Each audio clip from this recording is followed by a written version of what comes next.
హైదరాబాద్ ఉప్పల్ స్టేడియంలో IPL fever ఒక peak stage లో ఉంది.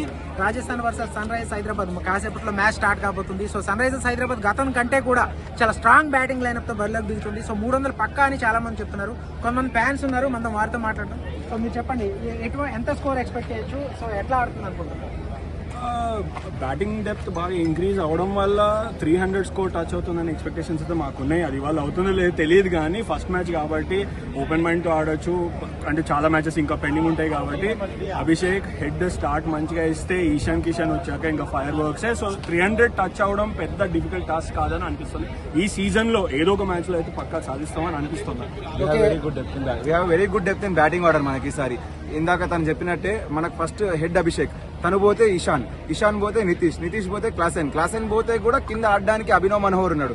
అభినవ్ మనోహర్ తర్వాత ఒక ఫినిషింగ్ టచ్ చేయడానికి మనకు కమిన్స్ ఉన్నాడు, కెప్టెన్ కమిన్స్. మనకు అందరికీ తెలుసు Cummins is a very good batsmen లాగా ఆల్రౌండర్ పర్ఫార్మెన్స్ చేయగలుగుతాడు. So SRH is having a very good batting unit. ఒక ఫినిషింగ్ దగ్గర ఎప్పుడు లాక్ అవుతాం, అది ఈసారి కవర్ చేశాము. బౌలింగ్ కి షమి వచ్చాడు, భువికి replacement. So this would be very good competition అనిపిస్తుంది. ఓకే, మీరేం చెప్తారు టీం గురించి? నేనైతే అభిషేక్ శర్మ కోసం వెయిటింగ్. 51st మ్యాచ్ లోనే కొట్టాలని నేనైతే చాలా ఎక్స్పెక్ట్ చేస్తాను. అంటే గతంతో పోలిస్తే టీమ్ కాంబినేషన్ చాలా వరకు మారింది, మంచి ప్లేయర్స్ తీసుకున్నారు. పర్ఫెక్ట్ గా అంత స్ట్రెంత్ కుదిరింది అనుకుంటున్నారు. సో కోర్ ప్లేయర్స్ అయితే వాళ్ళు రిటైన్ చేసి ఉంచారు కాబట్టి ఇంకా అడిషనల్ ఇంకొన్ని టచెస్ వాళ్ళు ఫిల్అప్ చేసేసుకున్నారు. అది నాకు తెలిసి ఈ మ్యాచ్ చాలా ఎక్సైటింగ్ గా ఉంటుంది. ఓకే, మీరేం చెప్తారు? టీమ్ సన్ రైజర్స్ కి టీమ్ కాంబినేషన్ ఎట్లా ఉంది?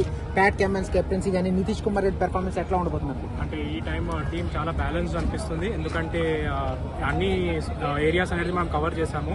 బ్యాటింగ్ కానివ్వండి, బౌలింగ్ కానివ్వండి.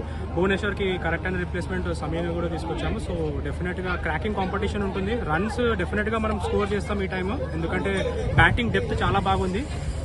ఫైర్ క్రాకర్ మ్యాచ్ ఉండాలి. సో ఫస్ట్ మ్యాచ్ నుంచే మనం పాజిటివ్ వెళ్తే, లాస్ట్ టైం మనకు రావాల్సింది జస్ట్ ఫ్లూక్ లో పోయింది. ఈ టైం మనం ఎవరో మన సత్తా ఏమో మనం తెలుసుకోవాలి. సో ఖచ్చితంగా this time I'm hoping for very good season. Let's go orange army.